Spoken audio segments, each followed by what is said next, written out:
Long ago, in the dry hills of ancient Canaan, there lived a man named Isaac with his wife Rebekah and their two grown sons, Esau and Jacob. Life was tough back then, herding sheep and goats, moving tents, hunting for food. But this family had big problems under the surface. Isaac was old now, blind, couldn't see anything, but still loved his older son Esau the most. Esau was a real outdoors guy. Big, strong, red hair, covered in hair all over. He spent most days hunting with his bow, chasing animals across the fields. When he came home with fresh meat, Isaac would get so happy. He'd hug Esau tight, smell the dust and sweat on him, and say things like, "That's my boy, strong and good at providing." Esau loved that attention. It made him feel special. Jacob was the younger one. He wasn't like Esau. He had smooth skin, stayed closer to the tents, helped with cooking or watching the animals. He was quiet and smart, always thinking ahead. Rebekah loved Jacob a lot. She saw herself in him. So the family was split. Isaac always favored Esau. Rebekah always favored Jacob. That favoritism caused a lot of quiet anger and jealousy, even if nobody talked about it much. One day, Esau came home exhausted. He'd been hunting for a long time, found nothing. The sun burned him all day, and he was starving, really starving, shaking, feeling like he might faint.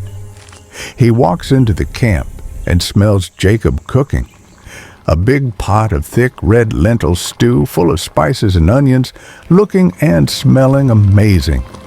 Esau says, rough and desperate, "Give me some of that red stew quick. I'm so hungry I feel like I'm dying."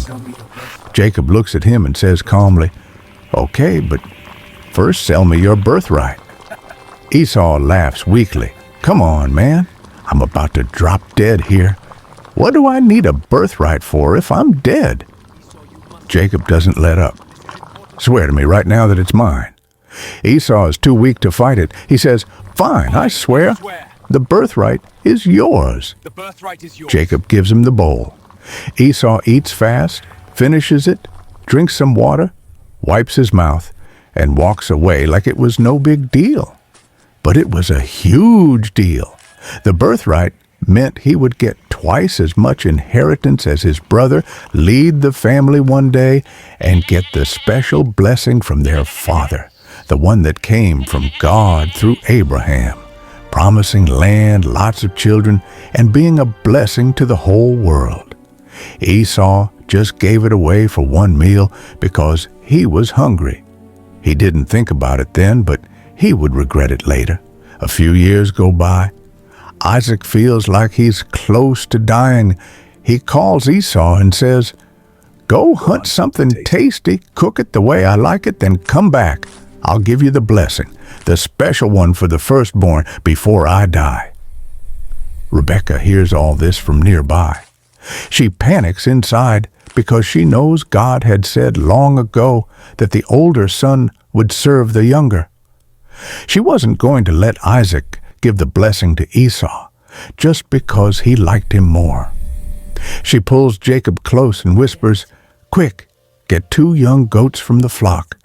I'll cook the food exactly like your dad wants. You wear Esau's clothes, put goat skins on your arms and neck so they feel hairy when he touches you. Take the food in and get that blessing for yourself." Jacob gets scared. "Mom, what if Dad touches me and feels my smooth skin? He'll know it's not Esau. He'll curse me instead of bless me." Rebekah says firmly, "If any curse comes, let it come on me. Just do what I say." They hurry. They tie goat skins on Jacob's arms, rough and warm like real hair. They put Esau's clothes on him. They still smell like the fields. Rebekah makes the food perfect. Jacob carries the tray into the tent, his heart beating hard. He says, trying to sound like Esau, "Father." Isaac says, "Who is it, my son?" Jacob answers, "It's Esau, your firstborn. I hunted and cooked like you asked. Sit up, eat, then bless me." Isaac is confused. He reaches out and touches Jacob's arms, feels the hairy goat skins. He smells the outdoor smell on the clothes. He still has doubts, but he eats the food and drinks. Then he gives the blessing. He says these words, "May God give you dew from heaven and rich soil on the earth. May you have plenty of grain and new wine. May nations serve you and peoples bow down to you. Be master over your brothers, and may the sons of your mother bow down to you. May everyone who curses you be cursed, and everyone who blesses you be blessed." Those words were said. In those days, once a father spoke a blessing like that, it couldn't be taken back. It was final. Jacob leaves the tent fast. Soon after, the real Esau comes in with his own food. "Father, here it is. Eat and bless me." Isaac realizes what happened. He starts shaking. "Who was that who came in before? I already blessed him, and that blessing will stay." I already blessed him. Esau breaks down. He cries out loud, a deep, painful cry. Tears run down his face. He begs, "Father, please bless me too, even just a little." Isaac is heartbroken, but says he can't change it. He gives Esau what he can. "You will live far from the best land and the rain from heaven. You will live by your sword, always fighting for what you get. You will serve your brother for a while, but one day you will break free and shake off his control." Esau is crushed. The pain turns to anger. He says quietly but seriously, "As soon as the time of mourning for my father is over, I will kill my brother Jacob." Rebekah hears about Esau's plan. She's terrified. She goes to Jacob right away. "Pack your things, run to my brother Laban in Haran. Stay there until Esau's anger cools down. Go now, before he hurts you." Jacob takes his staff and leaves in the dark. He's scared, running away from home, carrying a blessing he didn't earn, feeling guilty and alone. He walked for days, sleeping under the stars, feeling alone and guilty. One night, he stopped in a lonely place. He took a stone, put it under his head like a pillow, and lay down to sleep. That night, he had a dream that changed everything. He saw a ladder standing on the earth, reaching all the way up to heaven. Angels were going up and down on it. At the top was God himself. God spoke to Jacob in the dream and said, "I am the Lord, the God of Abraham, your grandfather, and Isaac, your father. The land you're lying on, I will give to you and your descendants. Your family will become as many as the dust of the earth, spreading west, east, north, and south. All the families of the earth will be blessed through you and your children. I am with you. I will watch over you wherever you go. I will bring you back to this land. I will not leave you until I have done what I promised." Jacob woke up suddenly. He was afraid and said, "God is in this place, and I didn't even know it. This is the house of God. This is the gate of heaven." Early the next morning, he took the stone he used as a pillow, stood it up like a pillar, poured oil on it to mark it as special, and named the place Bethel, which means house of God. He made a promise right there. If God stays with me, protects me on this journey, gives me food and clothes, and brings me home safely, then the Lord will be my God. This stone will be God's house, and I will give him 1/10 of everything I get. Jacob kept traveling until he reached Haran, where his uncle Laban lived. When he got there, he saw a well with shepherds waiting to water their flocks. A beautiful young woman named Rachel came with her father's sheep. Jacob helped her water the flock by rolling the big stone away from the well. When he learned she was Laban's daughter, his own cousin, he was so happy he kissed her and cried out loud. Jacob told Rachel who he was, and she ran home to tell her father Laban. Laban welcomed Jacob warmly, hugged him, kissed him, and brought him into the house. Jacob stayed and worked for Laban. After a month, Laban said, "You shouldn't work for free just because you're family. Tell me what wages you want." Jacob loved Rachel and wanted to marry her. He said, "I'll work for you 7 years if I can marry Rachel." Laban agreed. Jacob worked those 7 years, but it felt like only a few days because he loved Rachel so much. When the time was up, he said, "Give me my wife. I've done my part." Laban prepared a big wedding feast, but he tricked Jacob. That night, he sent his older daughter Leah to Jacob instead of Rachel. In the dark, Jacob didn't realize until morning. He woke up and saw Leah. He was furious. He went to Laban and said, "What have you done? I worked 7 years for Rachel. Why did you give me Leah?"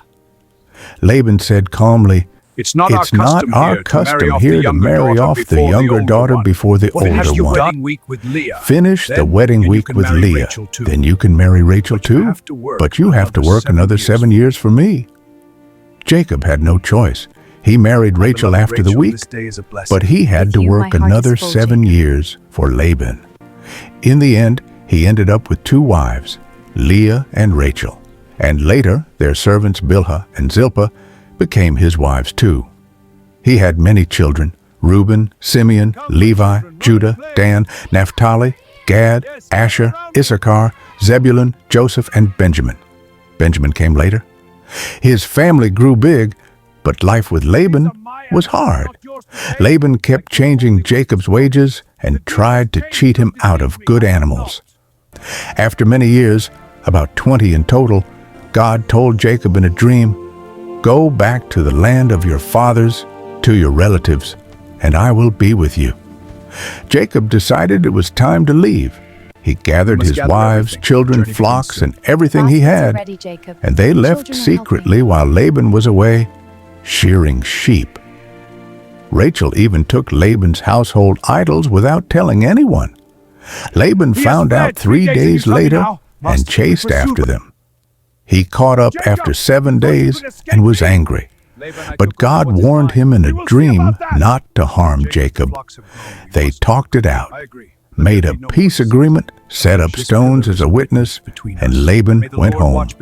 Jacob was finally free. As Jacob got closer to home, he got scared again. Esau was still out there. Messengers came back and said, "Esau is coming to meet you with 400 men. Jacob was terrified. He split his people and animals into 2 groups, so if one got attacked, the other might escape. He prayed hard to God. "Lord, you told me to go back home and promised to make me prosper and protect me. I'm not worthy of all your kindness, but please save me from my brother Esau. I'm afraid he'll kill me and my family." The next day, Jacob sent gifts ahead: goats, sheep, camels, cows, to soften Esau's heart. He told his servants, "When Esau asks who these are for, say, 'Your servant Jacob. They're a gift to my lord Esau.'"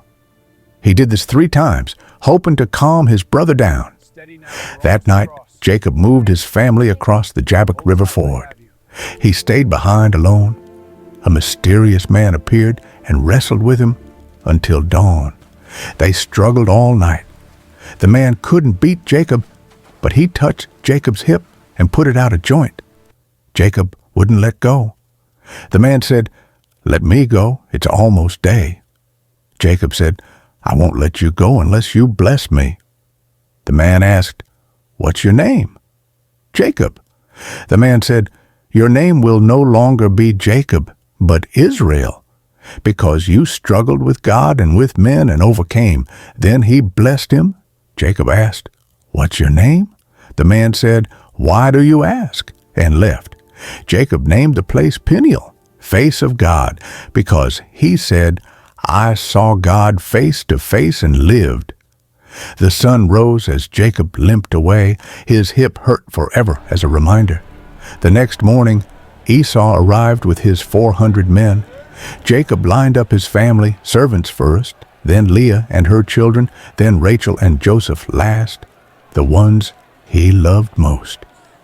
He went ahead and bowed to the ground 7 times as Esau approached. But Esau ran to him, hugged him tight, threw his arms around his neck, kissed him, and they both cried. Esau looked up and saw the women and children.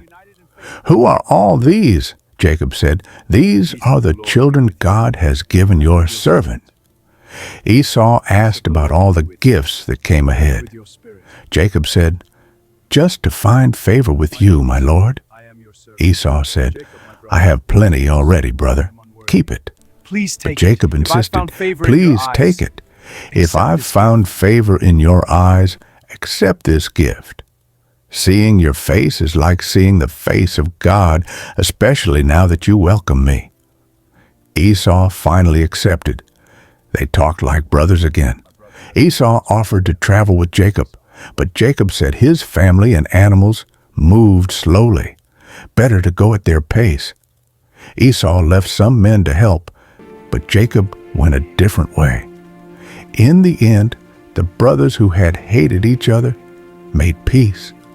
The stolen blessing, the years of running, the tricks, the wrestling with God, it all led to this moment of forgiveness and reunion. Drop a comment with your favorite part of the story and tell us what you've learned, and don't forget to like, share, and subscribe. Also turn on notifications for more interesting stories like this. That's the full story of Jacob and Esau.